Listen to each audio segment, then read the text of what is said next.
COVID-19 has changed the world fundamentally. With nations in lockdown to protect their people and businesses on hold, the wheels of economic growth have been brought to a halt.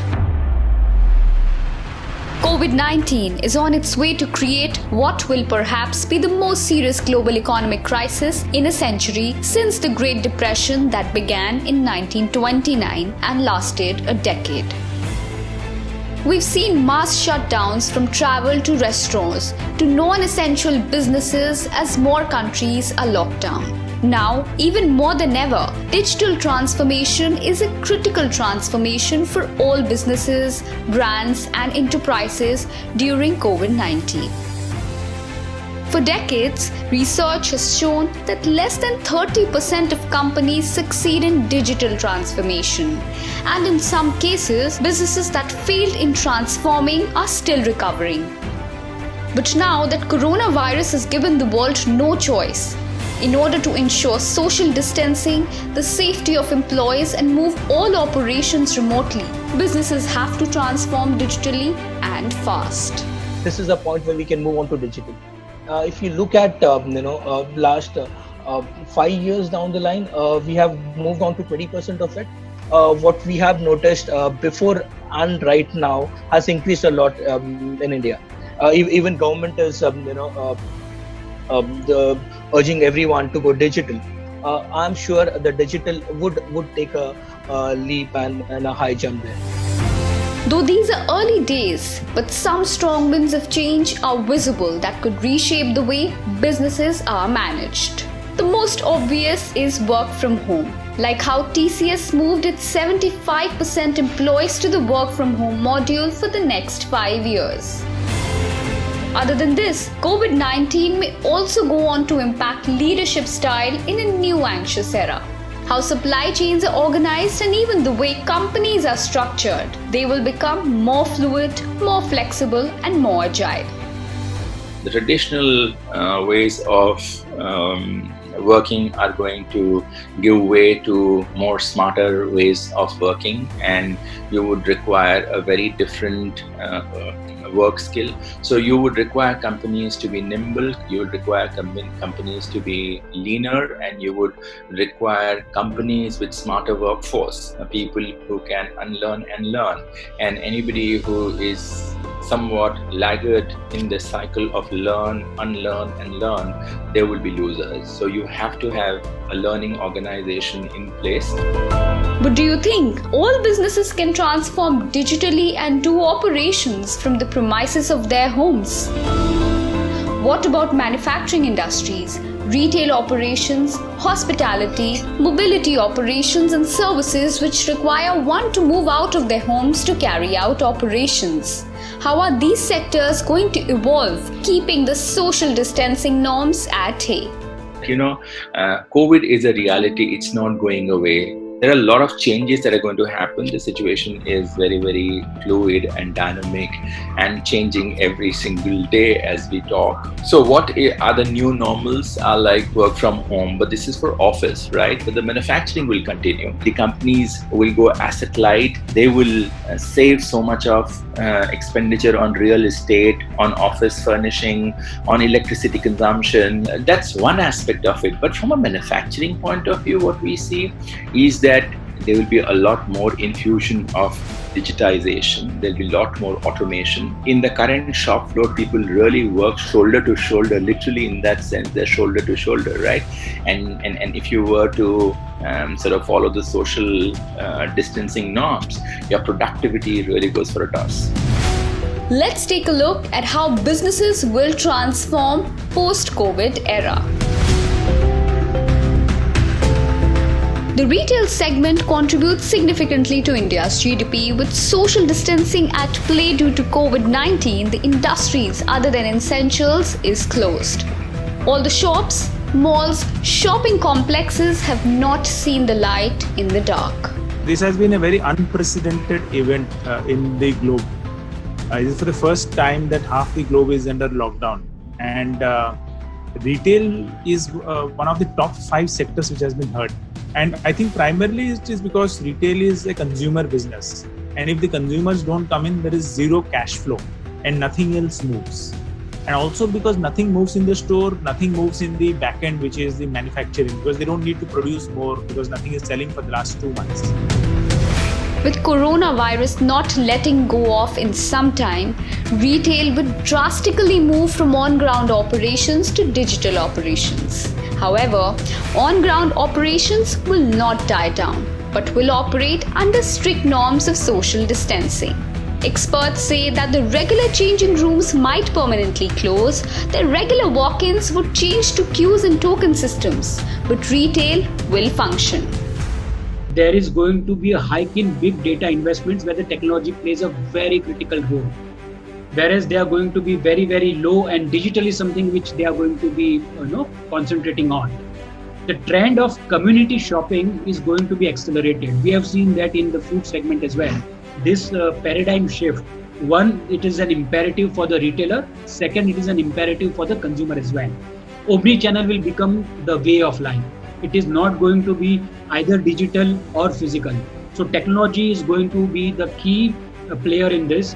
People are going to use technology. For example, if I as a retailer, I'm selling an X men's shirt as a category, then the customer entering the store today will be apprehensive in trying all the shirts or a couple of varieties in the trial room.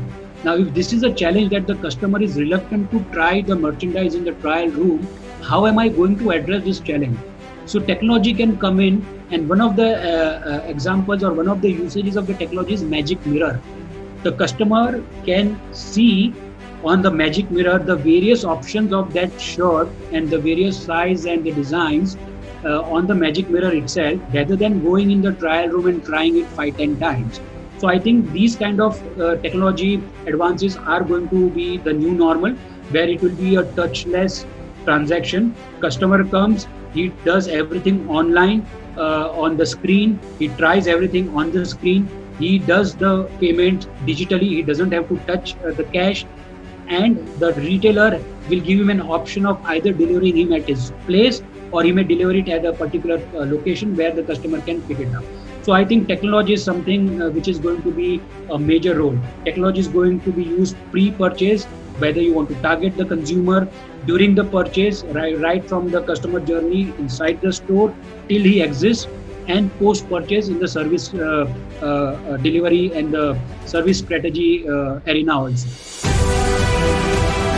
With zero car sales in the month of April, the derailed automobility sector is parked at the station, contributing almost nil to the economy. With social distancing coming to play due to COVID-19, public transport will take a backseat, as people will likely to prefer by their own commutes. Experts say that in wake of this move, sale of two-wheelers and small segment cars will peak once the lockdown is at bay. However, it would definitely take the digital dealership route. The working capital in the industry has completely dried up. The auto component industry employs a lot of contractual labor, as you said. Probably we have around 70% of the people employed that are contractual, okay? And post-lockdown, the understanding is that most of them went home. When you begin or you commence operations, because the consumer demand is going to be quite muted, you expect production to start anywhere between 10 to 30% of the capacity. It may not require as much of labor, but the concern remains. There'll be a lot more digitization and automation of the shop floor that you will come by. And of course, there'll be a lot more remote monitoring, remote testing, and that you will get to. A lot more simulations will start to happen. Okay, so we're looking at a very different world. The overall, the business model in the industry will undergo quite a bit of change. The need for mobility will not go away. A lot of people were talking about shared mobility. Okay, so at least that is now put to a back seat for at least next few months, till such time you have confidence of sharing a vehicle with a stranger you do not know in your close proximity, right? And maybe somebody is saying that will help create demand for entry-level vehicles. The business dynamics of cab hailing platforms will also witness a significant change in pricing, timings, seatings in wake of the social distancing norm. Meanwhile, mobility platforms for health emergencies will witness a rise. We see a lot of private players, a lot of healthcare related transport service coming to the. For example, I can say that the number of ambulances will increase slowly. There will be private operators.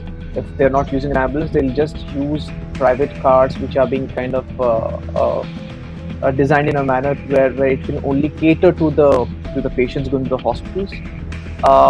Since a decision which has been taken by something like an Ola and Uber, where they have stopped sharing rides because of the proximity of the distance, people do not want to be cramped and be seated in the rear seat of a car with three to travel. So I think that distancing will definitely increase.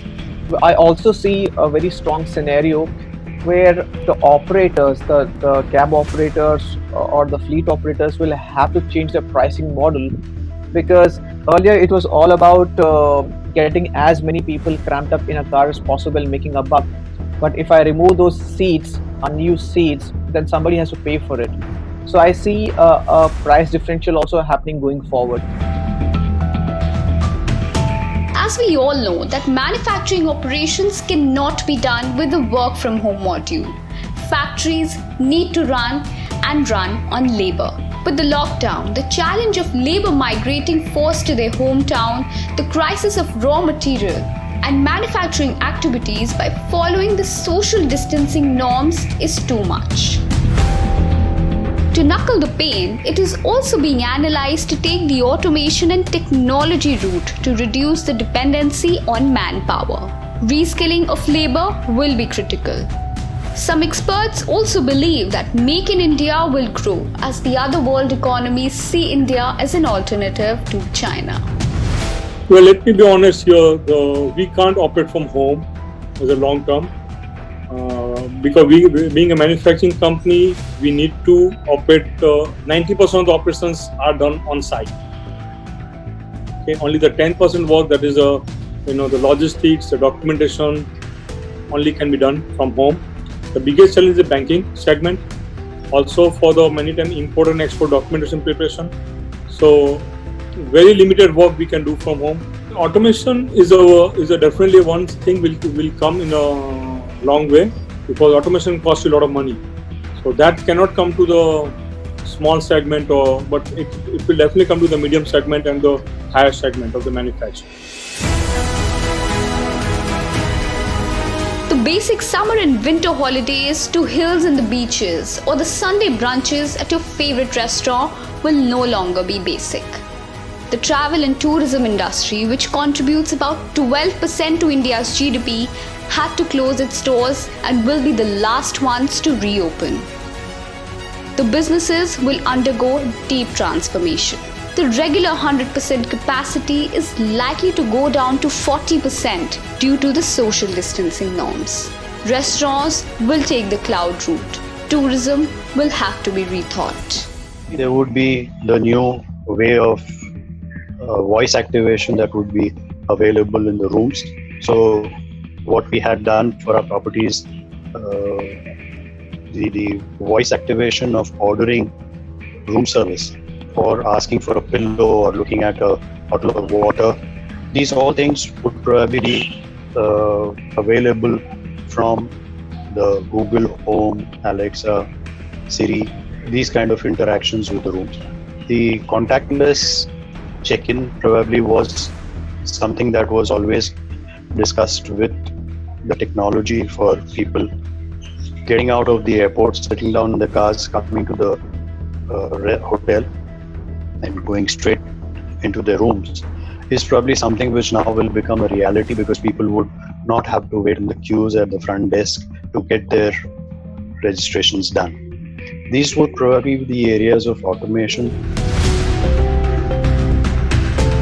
To transport all goods from one place to another to fill in the shops, supply chain management, IT services will have to buckle up.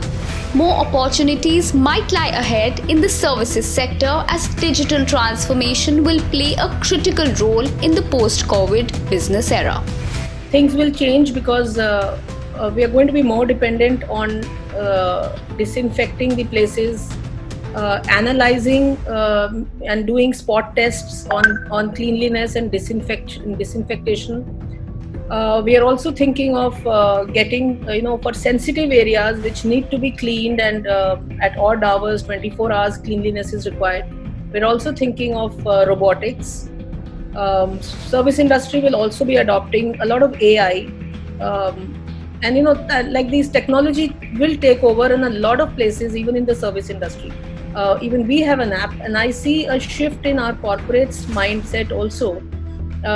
From the physical model, they are now wanting to shift to the digital model, where they would just order through the app and their requests and services would be taken care of. I'm also surprised myself is that we've also taken like a fish to water basically when we are working from home now. We are very comfortable, we are more productive, and when I talk to my clients who are in the IT, specifically the IT industry, they are now very comfortable working from home. They are being more productive. In fact, one of my clients told me that earlier they were 58% productive, and now working from home for last 2 months, they are 78% productive.